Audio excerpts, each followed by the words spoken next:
Hello दोस्तों, स्वागत है आपका मेरे यूट्यूब चैनल में। आज मैं आपको क्लास 11 अकाउंटेंसी का एमसीक्यू करवाने वाला हूं, पर उससे पहले कुछ बात कहना चाहता हूं कि आप प्लीज़ प्रीवियस ईयर क्वेश्चन और मॉडल पेपर पर ही सिर्फ डिपेंडेंट मत रहिएगा। पहले आप सिलेबस कंप्लीट करिएगा। यूट्यूब में बहुत सारे ऐसे चैनल हैं जो क्लास 11 का कोर्स कंप्लीट करवाते हैं। तो पहले आप अपना सिलेबस कंप्लीट करिए और उसके बाद आप एमसीक्यू के क्वेश्चन को देखिए कि एमसीक्यू में कैसे कैसे क्वेश्चन पूछे जा सकते हैं। अगर आप ऐसा करते हैं तो फ्यूचर में आपको अकाउंट समझने में दिक्कत नहीं आएगी, क्योंकि आपको आगे भी अकाउंट्स पढ़ना है। और अगर आपका बेसिक ही अच्छा नहीं होगा तो आगे बहुत ज़्यादा दिक्कत होगा अकाउंट के क्वेश्चन को सॉल्व करने में। तो प्लीज़ जैसा मैं बोल रहा हूँ आप लोग प्लीज़ वैसा ही करिएगा। मैं आप सबके अच्छे के लिए बोल रहा हूँ। तो अब बात करते हैं कि आज के वीडियो का। तो मैंने बहुत रिसर्च करके 350 प्लस इम्पोर्टेंट क्वेश्चन को सिलेक्ट किया है, जो कि एग्ज़ाम के पॉइंट ऑफ व्यू से बहुत इम्पोर्टेंट है, जिसमें मैंने हर चैप्टर से इम्पोर्टेंट क्वेश्चन लिया है, जिससे आपका कॉन्सेप्ट भी क्लियर होगा और एग्ज़ाम में अच्छे मार्क्स भी आएंगे। मैं 7 to 8 वीडियो लाऊंगा एमसीक्यू का, जिसमें हर वीडियो में 50, 60, 70 इम्पोर्टेंट क्वेश्चन होंगे जो कि आपके एग्ज़ाम में पूछे जा सकते हैं। एक बात और कि प्लीज़ ऐसे वीडियो से दूर रहिएगा जो कहते हैं कि ये वीडियो देखिए और 40 में 40 लाइए। वो सब झूठ है।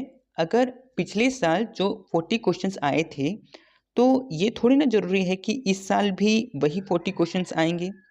हाँ, ऐसा हो सकता है कि उसमें से 10 to 12 क्वेश्चन सेम हो सकते हैं, पर पूरा तो नहीं हो सकता। तो अगर आप 10 to 12 मार्क्स ही लाना चाहते हैं तो मैं आपको मना नहीं करूँगा, आप ज़रूर जाके वो वीडियो देख सकते हैं। पर अगर आपको सच में अच्छे मार्क्स लाना है तो जैसा मैं बोल रहा हूँ आप प्लीज़ वैसा ही करिए। तो ठीक है, तो चलिए स्टार्ट करते हैं आज का वीडियो। तो ये वीडियो हिंदी में भी क्वेश्चन लिखा होगा और इंग्लिश में भी क्वेश्चन लिखा होगा। तो ये दोनों के लिए है, जो भी हिंदी मीडियम से है या फिर जो इंग्लिश मीडियम से है, दोनों ये वीडियो देख के समझ सकते हैं क्वेश्चन को। मैं इंग्लिश वाला क्वेश्चन को रीड करके और आपको हिंदी में समझाने का कोशिश करूँगा, ठीक है। तो चलिए स्टार्ट करते हैं। Question number 1। क्वेश्चन नंबर 1 में बोला गया है, who invented the double entry system of book keeping. Book keeping का जो डबल एंट्री सिस्टम है वो किसने इन्वेंट किया था?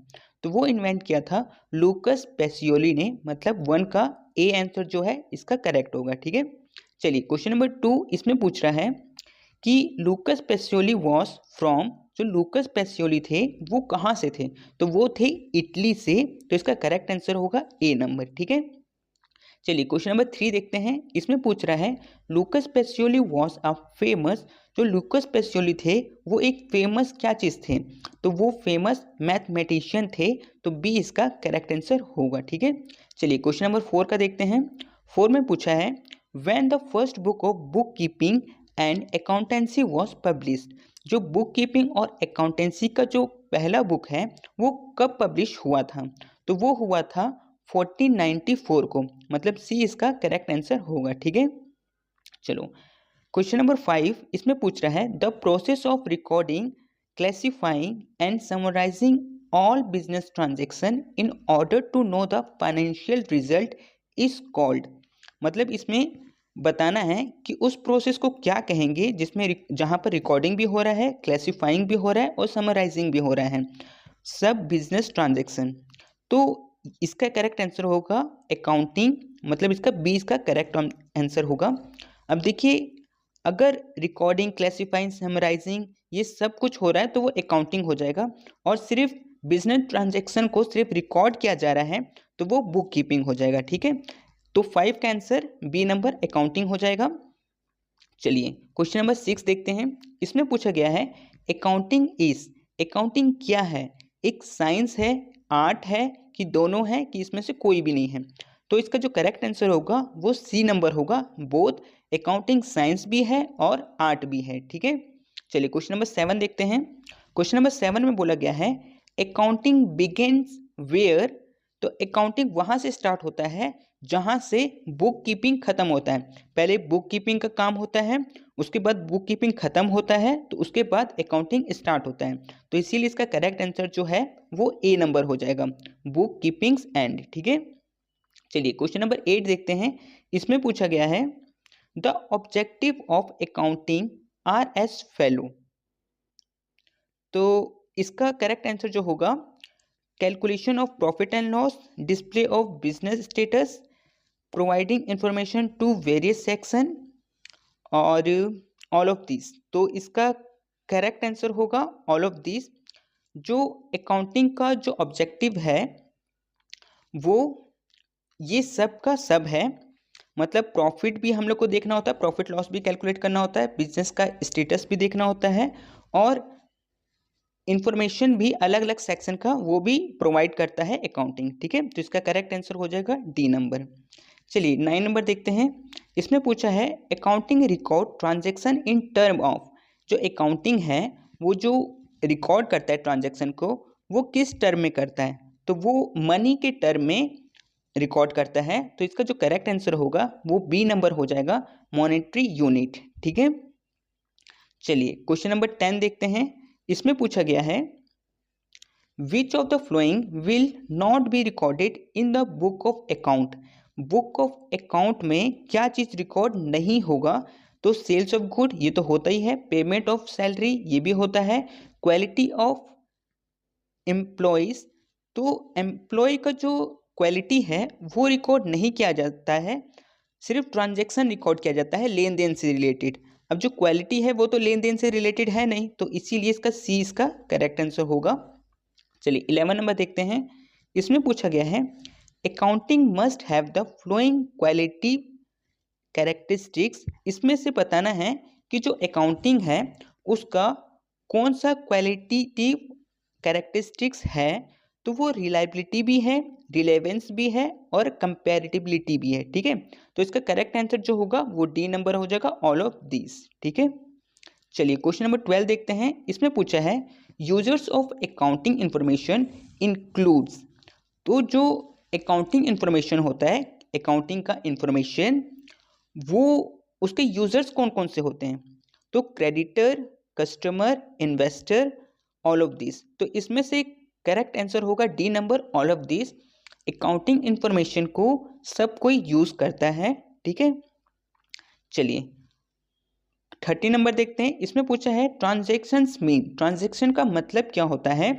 तो ट्रांजैक्शन का मतलब exchange of service for currency नहीं, exchange of goods for money नहीं, exchange of goods and service for currency. हाँ देखिए, ये जो सी नंबर है कि हम लोग गुड्स या फिर सर्विस ये हम लोग एक्सचेंज करते हैं किस टर्म में? करेंसी के टर्म में, मनी के टर्म में। हम लोग पैसा का लेन देन करते हैं जब भी हम लोग गुड्स या सर्विस कुछ खरीदते हैं। तो सी इसका करेक्ट आंसर हो जाएगा। ठीक है, चलिए क्वेश्चन नंबर 14 देखते हैं। क्वेश्चन नंबर 14 में बोला है गुड्स मीन। गुड्स का मतलब क्या होता है? Object of consumption, thing treated as property, item to be purchase and sold, both of the above. तो इसमें से जो करेक्ट आंसर होगा वो सी होगा, item to be purchased and sold. मतलब गुड्स वो चीज हुए जिसको हम लोग खरीदते हैं बेचने के लिए। ठीक है, चलिए क्वेश्चन नंबर 15 देखते हैं। इसमें पूछा क्या है the object of accounting in the following is. तो इसमें से बताना है कि अकाउंटिंग का ऑब्जेक्टिव क्या क्या है।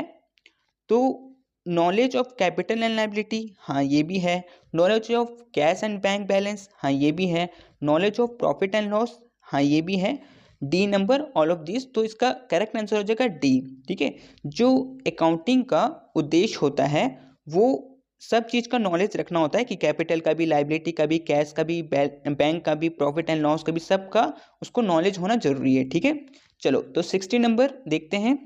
16 में पूछा है which of the flowing fictitious asset. इसमें से कौन सा फिक्टिशियस एसेट है? तो सी नंबर जो है प्रीलिमिनरी एक्सपेंसेस, वो फिक्टिशियस एसेट होता है। तो 16 का सी करेक्ट आंसर हो जाएगा। ठीक है, चलिए क्वेश्चन नंबर 17 देखते हैं। इसमें पूछा गया है which of the following is intangible asset. इसमें से कौन सा इंटेंजिबल एसेट है। तो इंटेंजिबल एसेट वो एसेट होते हैं जिसको हम लोग देख या छू नहीं सकते, ठीक है। तो इसमें से मशीनरी जो है उसको हम लोग छू सकते हैं, कैश को भी छू सकते हैं, फर्नीचर उसको भी छू सकते हैं, लेकिन ट्रेडमार्क जो है उसको हम लोग छू नहीं सकते, ठीक है। तो इसीलिए इसका करेक्ट आंसर क्या होगा, ए नंबर। ट्रेडमार्क जो है वो इंटेंजिबल एसेट है, ठीक है। चलिए 18 नंबर देखते हैं। 18 में पूछा गया है कि at the end of financial year after sale of goods worth ₹5 lakh there was a closing stock of 50,000। This is, इसमें पूछा गया है कि जैसे कि साल जब खत्म हुआ तो हम लोगों ने 5 लाख का गुड्स बेच दिया, पर उसके बाद भी हम लोग के पास क्लोजिंग स्टॉक मतलब लास्ट में कुछ स्टॉक बच गया 50,000 का। तो ये क्या चीज़ है, ये कोई इवेंट है, ट्रांजैक्शन है, कि दोनों हैं, कि दोनों में से कोई भी नहीं है। तो इसका जो करेक्ट आंसर होगा वो ए नंबर होगा, एन इवेंट। क्योंकि ट्रांजैक्शन का मतलब होता है पैसा का लेन देन, और यहाँ पर जो ऊपर में लिखा हुआ है इसमें कहीं भी पैसा का लेन देन नहीं हो रहा है, ठीक है। ये सिर्फ एक इवेंट है, एक घटना है, तो इसका करेक्ट आंसर ए नंबर हो जाएगा, ठीक है। चलिए 19 नंबर देखते हैं। इसमें पूछा गया है which of the following is current liability. इसमें से कौन सा करेंट लाइबिलिटी है, creditor, unearned income, bank overdraft, कि ऑल ऑफ दिस। तो इसमें से ए बी सी तीनों जो है वो करंट लाइबिलिटी ही है, तो इसीलिए इसका करेक्ट आंसर डी नंबर हो जाएगा, ऑल ऑफ दिस, ठीक है। चलिए 20 नंबर देखते हैं। इसमें पूछा गया है which of the following is tangible asset. इसमें से कौन सा टेंजिबल एसेट है। देखिए ऊपर में हम लोगों ने बात किया था इनटेंजिबल एसेट ऐसे एसेट होते हैं जिसको हम लोग छू नहीं सकते, ठीक है। लेकिन टेंजिबल एसेट वो एसेट होते हैं जिसको हम लोग छू सकते हैं। तो इसमें से बिल्डिंग हाँ छू सकते हैं, प्लांट हाँ उसको भी छू सकते हैं, मशीन उसको भी छू सकते हैं। तो इसका करेक्ट आंसर हो जाएगा D number, all of this, ठीक है। चलिए क्वेश्चन नंबर 21 को देखते हैं। क्वेश्चन नंबर 21 में बोला गया है फिक्स एसेट इंक्लूड। इसमें से कौन कौन सा फिक्स एसेट है, ठीक है। तो स्टॉक, डेटर, फर्नीचर और बैंक। तो इसका करेक्ट आंसर होगा C number, furniture. Fix asset वो एसेट होते हैं जो हम लोग बिजनेस में लॉन्ग टर्म के लिए यूज़ करते हैं, खुद के लिए यूज़ करते हैं, ठीक है। तो वो फिक्स एसेट हो जाते हैं। तो इसमें जो फर्नीचर है उसको हम लोग लॉन्ग टर्म के लिए यूज़ करते हैं, ठीक है। तो सी इसका करेक्ट आंसर हो जाएगा। चलिए 22 देखते हैं। 22 में बोला गया है who is not user of accounting information. Accounting information का कौन इसमें से यूज़र नहीं है। तो क्रेडिटर, गवर्नमेंट, कस्टमर और माइनर। तो इसका करेक्ट आंसर होगा डी नंबर, माइनर। क्योंकि माइनर हम लोग उसे कहते हैं जो 18 साल से कम होता है। तो 18 साल से कम वालों को अकाउंटिंग इंफॉर्मेशन का यूज़र नहीं माना जाता है, ठीक है। चलिए क्वेश्चन नंबर 23 देखते हैं। इसमें पूछा गया है मैनेजमेंट अकाउंटिंग इज। जो मैनेजमेंट अकाउंटिंग है वो क्या है। तो A number, a clerical work, B accounting for future, C a recording technique for management related to transaction. तो इसका जो करेक्ट आंसर होगा वो डी नंबर, सी नंबर होगा, a recording technique for management related to transaction. Transaction से related record करने का technique को हम लोग मैनेजमेंट अकाउंटिंग कहते हैं, ठीक है। चलिए क्वेश्चन नंबर 24 देखते हैं। क्वेश्चन नंबर 24 में बोला गया है फाइनेंशियल इंफॉर्मेशन यूज़र इंक्लूड। जो फाइनेंशियल इंफॉर्मेशन होता है उसका यूज़र कौन कौन होता है। तो एम्प्लॉयज़, गवर्नमेंट, क्रेडिटर या ऑल ऑफ दिस। तो इसका जो करेक्ट आंसर होगा वो डी होगा, ऑल ऑफ दिस। जो फाइनेंशियल इंफॉर्मेशन होता है वो हम लोग को सबको हम लोग दिखा सकते हैं, तो इसीलिए इसका correct answer all of this हो गया, ठीक है।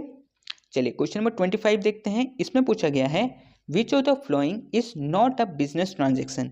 इसमें से कौन सा बिजनेस ट्रांजेक्शन नहीं है। तो A number bought computer for business, B salaries paid to employees, C bought a bicycle for son with business money, ठीक है। तो इसका जो सी है वो इसका करेक्ट आंसर होगा कि bought us bicycle for son with business money. Business money से अपना बेटा का वो बाईसाइकिल खरीदा है, तो इसीलिए ये जो ट्रांजैक्शन है इसको रिकॉर्ड शायद कर सकता है वो, ठीक है। लेकिन फिर भी इसका आंसर जो है वो, क्योंकि वो बिजनेस के पैसे से वो लिया है, तो इसीलिए ड्राइंग के रूप में ये ट्रांजैक्शन होगा, लेकिन फिर भी इसको रिकॉर्ड नहीं किया जाएगा, ठीक है। बिजनेस ट्रांजैक्शन ये नहीं है, ये पर्सनल यूज़ के लिए वो यूज़ कर लिया है, ठीक है। तो इसका करेक्ट आंसर सी नंबर होगा। चलिए क्वेश्चन नंबर 26 देखते हैं। विच of the following is a current asset, इसमें से कौन सा करंट एसेट है? तो प्रीपेड रेंट ये भी करंट एसेट है, बिल रिसीवेबल ये भी करंट एसेट है, कैश ये भी करंट एसेट है। तो इसका जो करेक्ट आंसर होगा वो डी नंबर हो जाएगा, ऑल ऑफ दीज, ठीक है। चलिए क्वेश्चन नंबर 27 देखते हैं। इसमें पूछा गया है in which branch of accounting is the production cost of goods and service produced by a business determined. इसमें से हम लोग को बताना है कि जैसे कि जब हम लोग गुड्स या किसी सर्विस का हम लोग कॉस्ट निकालते हैं, तो उस अकाउंटिंग को हम लोग क्या कहते हैं? तो उसको हम लोग कहते हैं कॉस्ट अकाउंटिंग, ठीक है। तो कॉस्ट अकाउंटिंग में हम लोग गुड्स या सर्विस का कॉस्ट निकालते हैं, तो इसीलिए उसको कॉस्ट अकाउंटिंग मतलब 20 का करेक्ट आंसर हो जाएगा, ठीक है। चलिए क्वेश्चन नंबर 28, इसमें कह रहा है internal users of accounting information are. Internal user, देखो दो तरह के यूजर होते हैं जो अकाउंटिंग इंफॉर्मेशन को देखते हैं, एक होते हैं इंटरनल और एक होते हैं एक्सटर्नल। इंटरनल मतलब जो कंपनी के अंदर है वो लोग, और एक्सटर्नल मतलब जो कंपनी के बाहर है। तो हम लोग को यहाँ पर क्वेश्चन में पूछा है इंटरनल यूजर मतलब कंपनी के अंदर वाले, तो क्रेडिटर तो जो होते हैं वो बाहर वाले होते हैं और कस्टमर भी बाहर वाले होते हैं। तो बी जो इसका आंसर है मैनेजर, वो कंपनी के अंदर में होता है, तो वही इसका इंटरनल यूजर होगा। तो बी इसका करेक्ट आंसर हो जाएगा, ठीक है। चलो क्वेश्चन नंबर 29 देखते हैं। इसमें पूछा है which of the following is called the language of business. इसमें से इकोनॉमी, स्टैटिक्स, अकाउंटिंग और नन ऑफ दिस, इसमें से कौन सा ऐसा है जिसको हम लोग लैंग्वेज ऑफ बिजनेस कहते हैं? तो वो सी नंबर अकाउंटिंग है, जिसको हम लोग लैंग्वेज ऑफ बिजनेस कहते हैं, ठीक है। चलिए 30 नंबर देखते हैं। इसमें पूछा है which of the following is current liability. इसमें से कौन सा करंट लाइबिलिटी है? तो A number capital, B mortgage loan, C bank overdraft और डी नन ऑफ दिस। तो इसका जो करेक्ट आंसर होगा वो होगा C number bank overdraft. Bank overdraft current liability होता है, उसको हम लोग जल्दी से जल्दी पे करना होता है, ठीक है। बैंक ओवरड्राफ्ट का मतलब ये हो गया कि जैसे कि आपका जो बैंक में जो बैलेंस है वो नेगेटिव में चल रहा है, ठीक है। तो वो जो नेगेटिव में चल रहा है उसको पॉजिटिव में लाने के लिए आपको वो चीज़ पैसा उसमें डालना पड़ेगा, तो वही उसका करंट लाइबिलिटी हो जाता है, ठीक है। चलिए 31 देखते हैं। विच of the following is not fix asset. इसमें से कौन सा फिक्स एसेट नहीं है? तो फर्नीचर वो फिक्स एसेट है जो कि हम लोग खरीदते हैं कंपनी के लिए लॉन्ग टर्म यूज़ के लिए। लैंड वो भी एक फिक्स एसेट है जिसको हम लोग लॉन्ग टर्म के लिए यूज़ करते हैं। मशीनरी भी हम लोग फिक्स एसेट में ही रखते हैं क्योंकि वो भी हम लोग लॉन्ग टर्म के लिए रखते हैं। लेकिन जो इसका बी ऑप्शन है कैश, वो हम लोग लॉन्ग टर्म के लिए नहीं रखते, वो हम लोग का खर्चा होता ही रहता है। तो जो इसका बी आंसर होगा कैश, उसका करेक्ट आंसर होगा, ठीक है। चलिए 32 देखते हैं। इसमें पूछा है which of the following is not an expense. इसमें से कौन सा एक्सपेंस नहीं है? ठीक है, तो रेंट, हाँ ये तो एक्सपेंस है।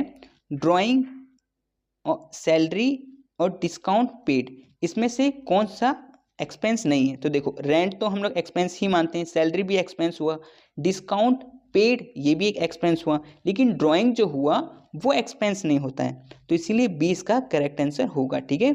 चलिए 33 देखते हैं। इसमें पूछा गया है which of the following is a fix asset. इसमें से कौन सा फिक्स एसेट है? तो फर्नीचर, कैश, बैंक और प्रीपेड एक्सपेंस। तो आपको पता ही है फर्नीचर क्या है, एक फिक्स एसेट है, तो इसका करेक्ट आंसर फर्नीचर हो जाएगा, ठीक है। चलिए 34 देखते हैं। इसमें पूछा गया है which of the following is not an income. इसमें से कौन सा इनकम नहीं है? Discount receive, commission receive, salary और ऑल ऑफ दिस। देखिए अगर मैं डिस्काउंट रिसीव का बात करूं, तो अगर हम लोग को डिस्काउंट मिलेगा तो ये तो हम लोग के लिए इनकम ही हुआ, कमीशन रिसीव मतलब अगर कमीशन हम लोग को मिलता है तो वो भी हम लोग के लिए इनकम ही होता है। लेकिन सैलरी जो है, अगर यहाँ पर ऐसे होता कि सैलरी रिसीव लिखा होता तो वो हम लोग के लिए इनकम होता, लेकिन सिर्फ सैलरी लिखा है, इसका मतलब कि ये हम लोग के लिए एक्सपेंस है, मतलब हम लोग को पे करना है। तो इसीलिए इसका जो करेक्ट आंसर होगा वो सी नंबर हो जाएगा। चलिए 35 देखते हैं। ऑडिटिंग बिगिन वेयर, ऑडिटिंग कहाँ से स्टार्ट होता है, जहाँ पर अकाउंटिंग खत्म होता है। तो यहाँ पर जो सी इसका आंसर है अकाउंटेंसी एंड, तो वो इसका करेक्ट आंसर हो जाएगा सी नंबर, ठीक है। चलिए 36 में कह रहा है as per income tax act accounting period is, income tax act में अकाउंटिंग पीरियड किसको लिया गया है, तो वो लिया गया है फ्रॉम 1 अप्रैल टू 31 मार्च, ठीक है। 20 का करेक्ट आंसर होगा। देखिए दो तरह का अकाउंटिंग ईयर होता है, एक तो अकाउंटिंग ईयर होता है और एक कैलेंडर ईयर होता है। तो जो कैलेंडर ईयर होता है वो 1 जनवरी टू 31 दिसंबर तक होता है, और अकाउंटिंग पीरियड जो होता है वो 1 अप्रैल से 31 मार्च तक होता है, ठीक है। तो 36 का बी करेक्ट आंसर हो जाएगा, ठीक है। चलिए 37 देखते हैं। 37 में बोला गया है which is the last stage of accounting as a process of information, इसमें से अकाउंटिंग का सबसे लास्ट स्टेज कौन सा होता है, तो वो होता है कम्युनिकेशन ऑफ इंफॉर्मेशन। जो भी इंफॉर्मेशन होता है उसके बारे में बातचीत करना, ठीक है, ये सबसे लास्ट स्टेज होता है अकाउंटिंग का। तो 37 का सी करेक्ट आंसर हो जाएगा, कम्युनिकेशन ऑफ इंफॉर्मेशन। चलिए 38 देखते हैं। इसमें पूछा गया है the limitation of financial accounting are, इसमें से कौन सा लिमिटेशन है फाइनेंशियल अकाउंटिंग का, तो accounting of monetary transaction only, information for limited period only, diversity in following accounting principle, या फिर ऑल ऑफ दिस। तो ये जो डी आंसर है ये ऑल ऑफ दिस, यही इसका आंसर होगा, क्योंकि ये सब इसका क्या है, लिमिटेशन है, अकाउंटिंग फाइनेंशियल अकाउंटिंग का लिमिटेशन है ये सब, ठीक है। तो डी इसका करेक्ट आंसर हो गया। चलिए 39 देखते हैं। Basic function of financial accounting is, financial accounting का बेसिक फंक्शन क्या होता है, तो वो होता है record all business transaction, interpret financial data, assist the management, या नन ऑफ दिस। तो इसमें से जो करेक्ट आंसर होगा वो ए नंबर होगा, record all business transaction. Financial accounting का बेसिक फंक्शन होता है कि वो बिजनेस ट्रांजैक्शन को रिकॉर्ड करे। चलिए 40 नंबर देखते हैं। इसमें पूछा गया है कि the advantages of accounting are, ठीक है। तो यहाँ पर देखते हैं A providing business information, helpful in proper valuation of business, help in taking loan, या ऑल ऑफ दिस। तो इसका जो करेक्ट आंसर होगा 40 का वो डी नंबर हो जाएगा, ऑल ऑफ दिस। जो अकाउंटिंग का एडवांटेजेस होता है वो बिजनेस इंफॉर्मेशन प्रोवाइड करना भी होता है, बिजनेस का वैल्यूएशन को पता करने का भी, और लोन लेने के भी हेल्प करता है। तो इसका ऑल ऑफ दिस का करेक्ट आंसर होगा, ठीक है। चलो 41 देखते हैं। इसमें पूछा गया है विच qualitative characteristics of accounting information is reflected when accounting information is clearly presented। तो इसमें बोला गया है कि जैसे कि जो अकाउंटिंग का क्वालिटेटिव कैरेक्टरिस्टिक्स होता है वो अगर प्रेजेंट किया जाता है तो वो कैसा होना चाहिए, तो वो अंडरस्टैंडेबल होना चाहिए कि हम लोग उसको अंडरस्टैंड कर सकें, ठीक है। तो इसका जो करेक्ट आंसर होगा वो ए नंबर होगा, अंडरस्टैंडेबिलिटी, ठीक है। तो ए इसका करेक्ट आंसर हो जाएगा। 42 में कहा गया है which of the following is current asset, इसमें से कौन सा करंट एसेट है, तो फर्नीचर, ट्रक, बैंक और मशीनरी। तो देखिए जैसे कि आपको पता ही है कि फर्नीचर, ट्रक और मशीनरी जो है वो फिक्स एसेट में आ जाता है, तो वो तीनों तो नहीं होगा, तो सी जो है इसका वो इसका करेक्ट आंसर होगा बैंक, ठीक है। तो 42 का सी आंसर हो जाएगा। 43 देखते हैं। 43 में बोल रहा है फाइनल अकाउंट्स इंक्लूड्स, जो फाइनल अकाउंट हम लोग बनाते हैं उसमें हम लोग क्या क्या चीज़ बनाते हैं, तो उसमें हम लोग ट्रेडिंग अकाउंट भी बनाते हैं, प्रॉफिट एंड लॉस अकाउंट भी बनाते हैं, बैलेंस शीट भी बनाते हैं, ये तीनों बनाते हैं, ठीक है। तो इसीलिए इसका जो करेक्ट आंसर होगा वो डी नंबर हो जाएगा, ऑल ऑफ दिस, ठीक है। चलिए 44 देखते हैं। इसमें पूछा है features of accounting are, accounting का इसमें से कौन कौन सा फीचर्स होगा। सिस्टमैटिक रिकॉर्ड ऑफ ट्रांजैक्शन, हाँ ये तो होगा। Recording of transaction in monetary term, हाँ ये भी होगा। क्लासिफाइंग ट्रांजैक्शन, हाँ ये भी होगा। तो डी जो है ऑल ऑफ दिस, ये इसका करेक्ट आंसर हो जाएगा। तो 44 का डी हो जाएगा, ठीक है। चलिए 45 देखते हैं। इसमें पूछा गया है function of financial accounting is to.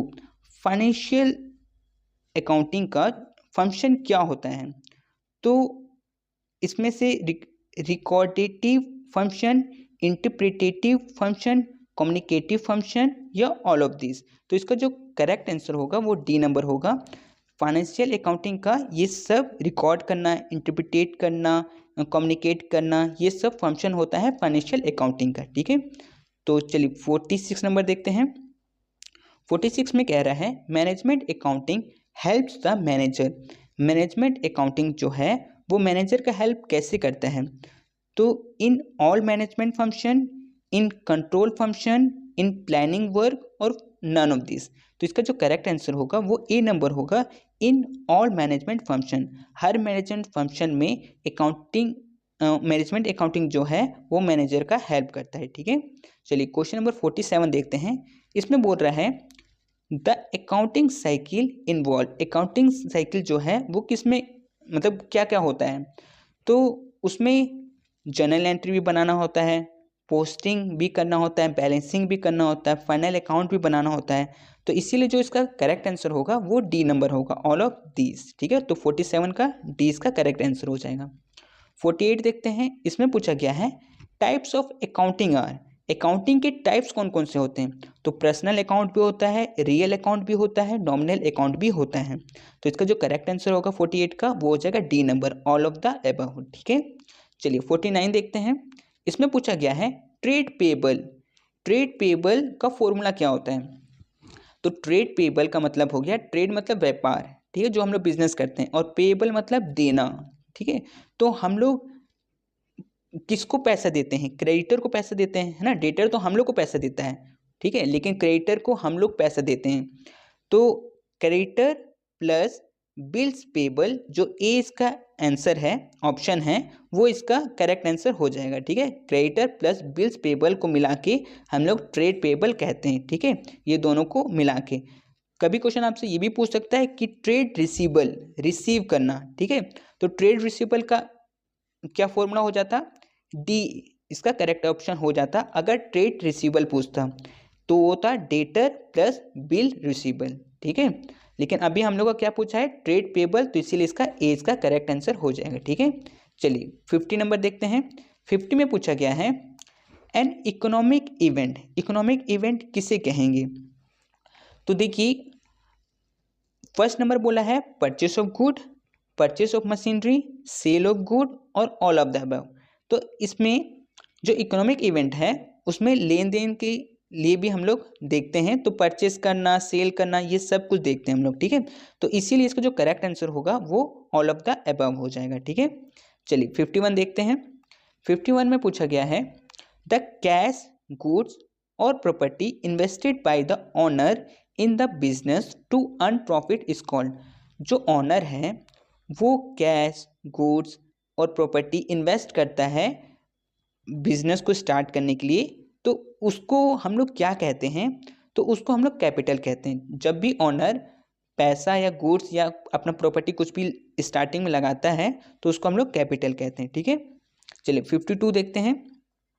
52 में पूछा गया है the thing which is purchased and sold in the business is called. जो भी चीज़ हम लोग खरीदते हैं और उसको बेचते हैं बिजनेस में, तो उसको हम लोग क्या कहते हैं, तो उसको हम लोग गुड्स कहते हैं, ठीक है। तो बी इसका करेक्ट आंसर होगा गुड्स। चलिए 53 देखते हैं। 53 में बोला गया है the unsold goods left at the year of the year is called. मतलब जब साल खत्म हो जाता है तो उसके बाद में जो सामान नहीं बिकता है, जो बच जाता है, उसको हम लोग क्या कहते हैं, तो उसको हम लोग क्लोजिंग स्टॉक कहते हैं। तो इसीलिए 53 का एक करेक्ट आंसर हो जाएगा, ठीक है। चलिए 54 देखते हैं। 54 में पूछा गया है the concessions given on cash transactions is called. देखिए हम लोग जब कैश ट्रांजेक्शन करते हैं तो हम लोग का ना थोड़ा डिस्काउंट मिलता है, तो उसी को हम लोग कैश डिस्काउंट कहते हैं। ठीक है, तो ए इसका करेक्ट आंसर हो जाएगा। ठीक है, कैश डिस्काउंट।